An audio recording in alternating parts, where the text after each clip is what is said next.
Todos los futboleros estamos al tanto de lo mucho que ha crecido el fútbol ecuatoriano en los últimos años. Aunque su selección no cuenta aún con títulos oficiales, su participación en mundiales es cada vez más recurrente y ha sabido hacerle frente a las selecciones más grandes. Pero si hay algo que empezó a poner a este país en las más importantes discusiones futbolísticas, fue el desempeño de sus equipos en las copas internacionales. Y hoy no vamos a hablar de Liga de Quito ni de Barcelona de Guayaquil, quienes también tienen sus muy ricas historias y muy probablemente tengan su video. Estamos acá para recordar la primera gran campaña de un equipo con no tantos años en primera, que desde un comienzo supo pisar fuerte en Conmebol, y que hoy, si te toca compartir grupo con ellos, estás muy lejos de contar con los 3 puntos en ese partido. Esto es la campaña de Independiente del Valle en la Copa Libertadores 2016, el nacimiento del Mata Gigantes. Independiente del Valle llegaba a jugar la tercera Libertadores de su historia luego de haber quedado como terceros en la tabla acumulada del Campeonato Ecuatoriano 2015. Los antecedentes en copas internacionales no eran muy buenos. Tanto en la Sudamericana 2013 como en la 2014 no pudieron avanzar de segunda fase.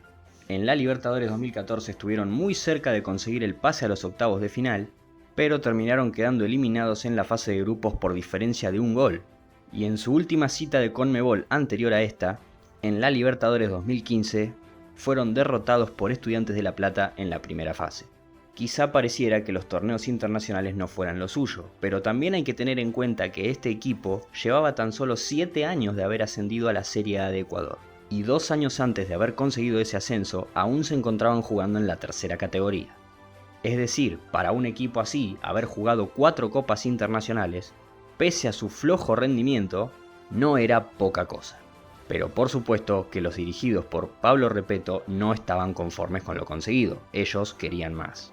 Y el 4 de febrero del 2016, comenzaron su camino a lo que sería la primera de sus tantas campañas históricas. Por segundo año consecutivo le tocó jugar la instancia previa de la Libertadores, en donde si quería ingresar a la fase de grupos debía eliminar primero a Guaraní de Paraguay, uno de los últimos semifinalistas de esta competencia, quien había sido eliminado en aquella semifinal por River Plate, ni más ni menos que el último campeón.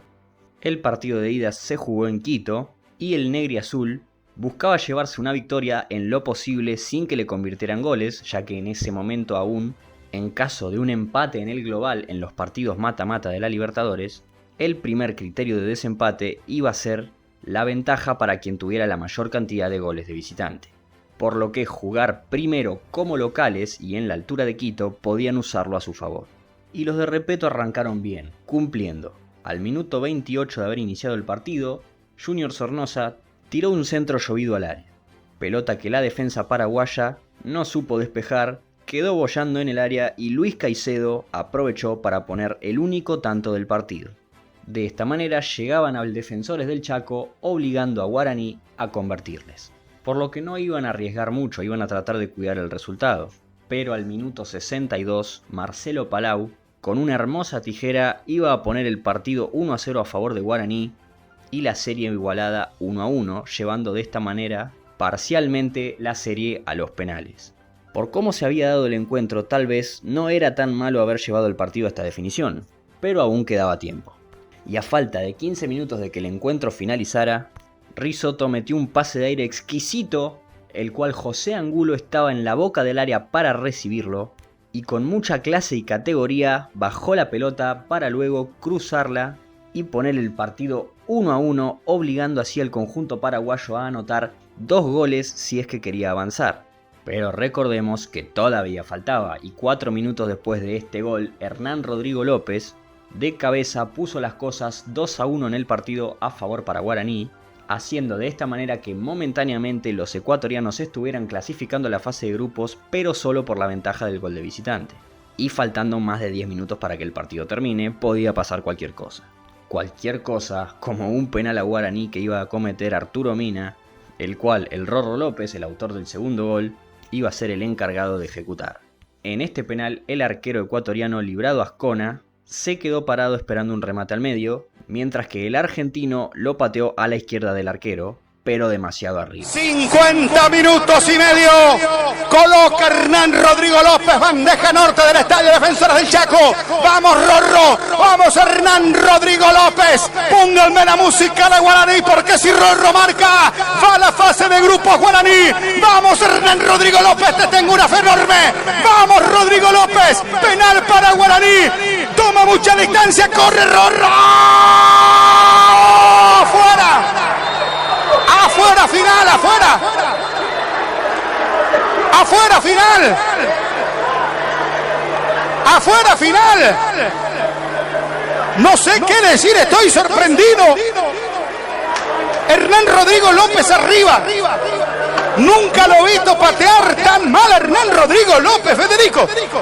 Y de esta forma tan épica y sufrida que acabamos de ver, era solo cómo comenzaba la historia del Mata Gigantes. Los de Repetto abrirían este grupo enfrentándose como locales a Colo Colo de Chile. Comienzo que a pesar de la altura le iba a ser bastante duro. A los 17 minutos del segundo tiempo, Esteban Paredes puso el 1-0 para el Cacique. Pero los de Ecuador reaccionaron rápido y 3 minutos después de esto, Jefferson Orejuela iba a empatar el partido, haciendo así que Independiente consiguiera su primer punto en esta copa. Y ahora en la fecha 2 tendrían lo que a priori parecía el compromiso más feo: viajar a Belo Horizonte para enfrentar como visitantes a Atlético Mineiro. Y casi sin dejarlos preocuparse, Lucas Pratto, a los 2 minutos de haber comenzado el partido, puso el 1-0 para el Galo, resultado con el cual iba a finalizar el partido. El panorama para los de Repetto no era para nada alentador, porque habían conseguido tan solo un punto de 6 jugados. Así que en la tercera fecha en Perú frente a Melgar, había que despertarse, o de esta manera iba a ser otra copa en la que se iban a ir temprano. Y en el minuto 36, Junior Sornosa, el hombre de las 1000 batallas, aprovechó un error de la defensa peruana y definió de forma certera y cruzada para llevarse los 3 puntos para casa. De esta manera terminaba la primera vuelta de este grupo, habiendo conseguido 4 puntos sobre 9 y quedándoles por jugar 2 partidos como local y 1 como visitante. Y el primero de estos 3 compromisos iba a ser frente a Melgar. Y si ya en Perú habían podido ser superiores, en Quito lo iban a hacer aún más. Con un acrobático gol de Junior Sornosa y otro de rebote bien de goleador de José Angulo, el negriazul iba a ganar este compromiso por 2-0, haciendo que ahora el panorama sea mucho más nítido. Pero en la fecha 5 se debieron volver a enfrentar al cuco del grupo, Atlético Mineiro, que pese a esta vez ser los ecuatorianos los locales, los de Belo Horizonte no dejaban de imponer respeto. No obstante, el encuentro lo comenzaría ganando el negriazul con un gol de Brian Cabezas, pero poco tiempo después Junior Urso pondría el empate 1-1 para los brasileños. Pero Independiente del Valle, a pesar de ser un equipo inferior, contaba con su queridísimo emblema que estaba ahí donde muy pocos querían estar. Junior Sornosa, con 2 pelotas paradas, puso el partido 3-1 a favor de los de Repetto. Primero, con un golazo de tiro libre, y luego con un penal, como es que deben patearse esos tiros. Sí, todo esto había pasado solo en el primer tiempo, y si bien las noticias eran buenas, aún quedaba todo un tiempo por delante, y a tan solo 3 minutos de haber iniciado el complemento, Lucas Pratto de penal descontaría para el Galo.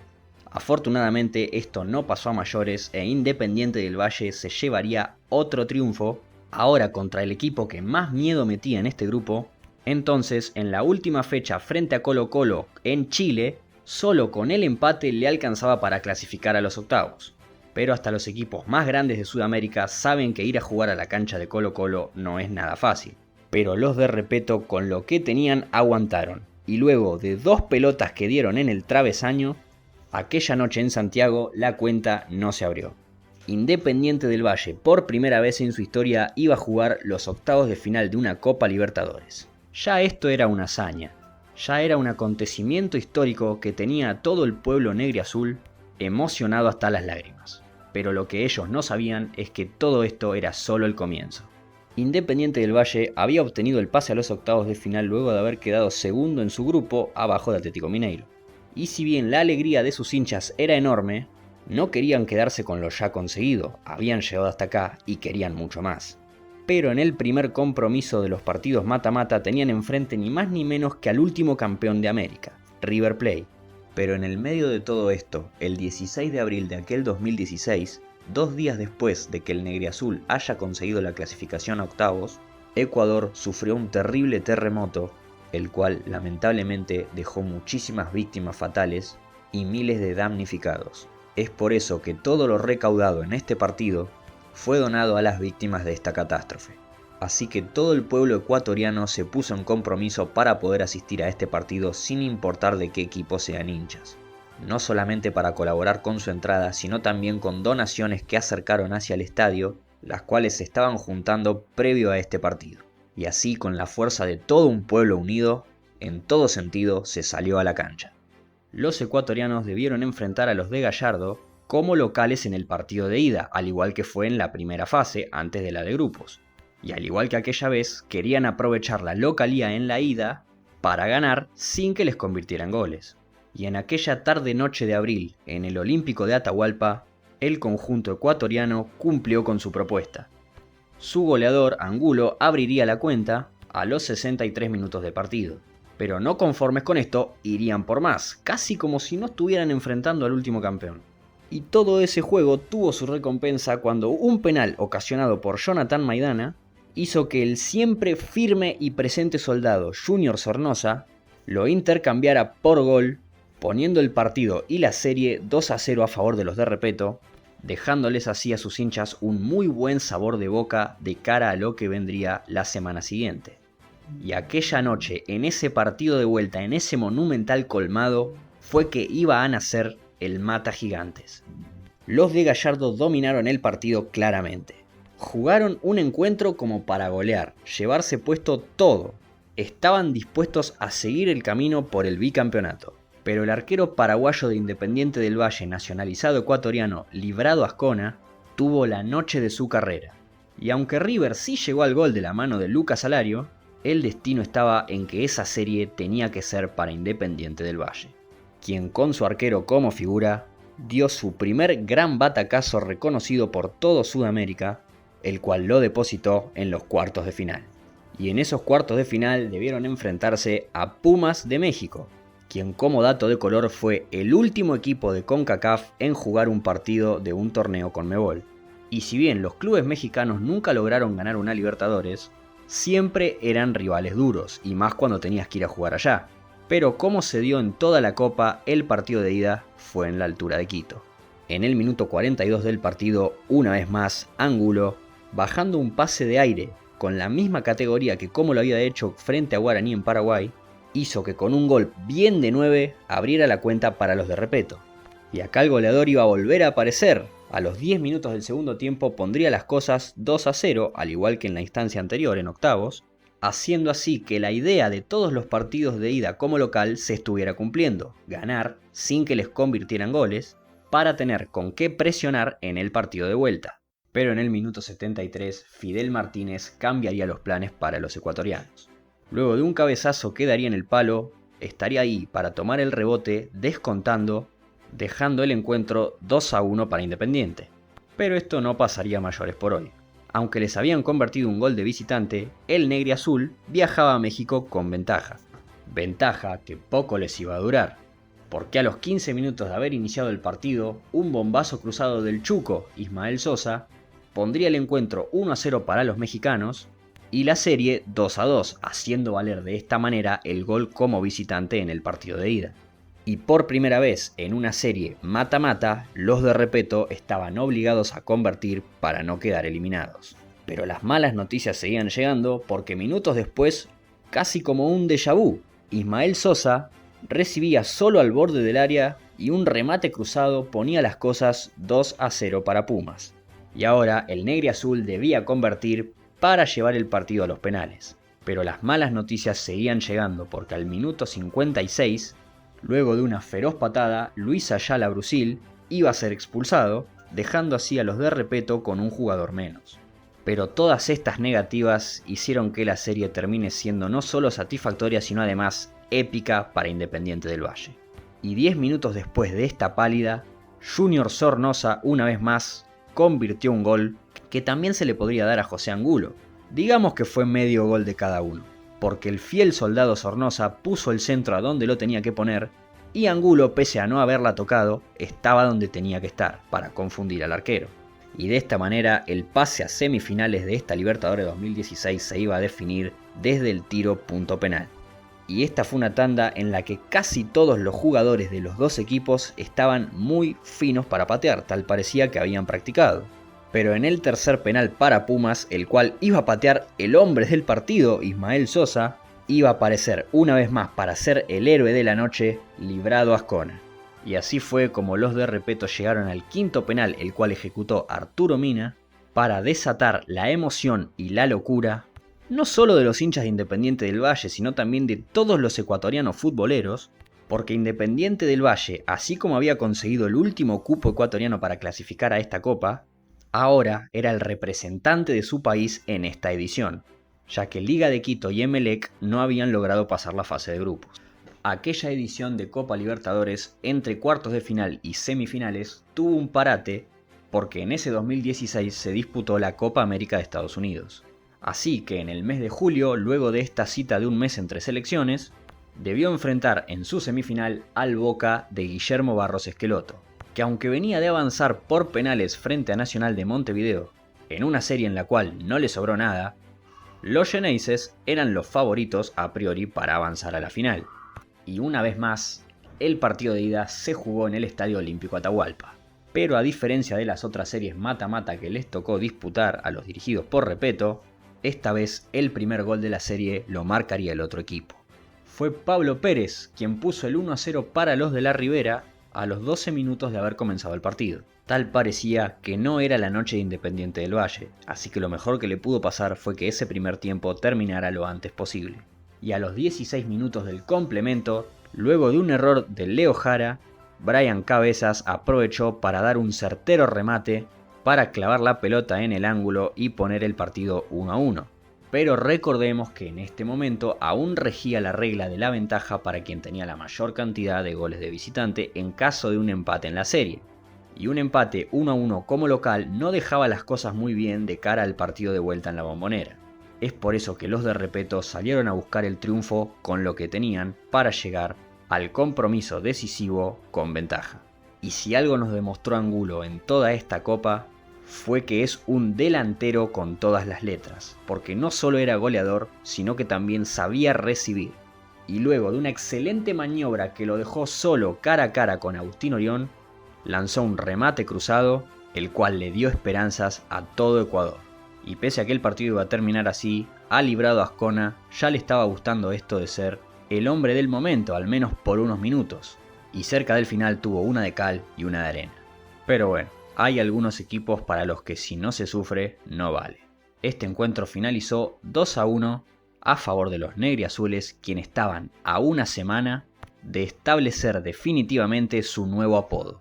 La noche del 14 de julio de aquel 2016, los hinchas de Boca estaban con las ilusiones a flor de piel. Se sentían realmente candidatos a ganar esa copa. Y aquella noche, la Bombonera era un hervidero. Lo cual parecía que había intimidado a los de Repetto, porque tan solo en el minuto 3, Cristian Pavón abrió la cuenta para el Xeneize, poniendo de esta manera la serie en ventaja para los dirigidos por los mellizos, ya que contaban con el gol de visitante. Y parecía que a los que en ese encuentro vestían de rosa se les venía la noche. Pero algunos minutos después, luego de un tiro de esquina que no parecía tener mucho futuro, la pelota quedó boyando en el área, y allí estaba Luis Caicedo para clavarla en el ángulo y poner nuevamente la serie a favor para los ecuatorianos.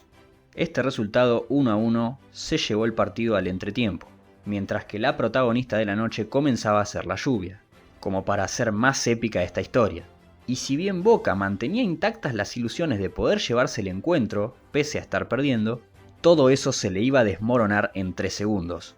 Cuando a los pocos minutos de haber comenzado el segundo tiempo, luego de un largo saque de Librado Ascona y 2 peinadas de cabeza consecutivas, Brian Cabezas iba a quedar solo con la pelota aproximándose al arco de Agustín Orión en un mano a mano, el cual el ecuatoriano lo definió con un puntazo, silenciando de esta forma la Bombonera.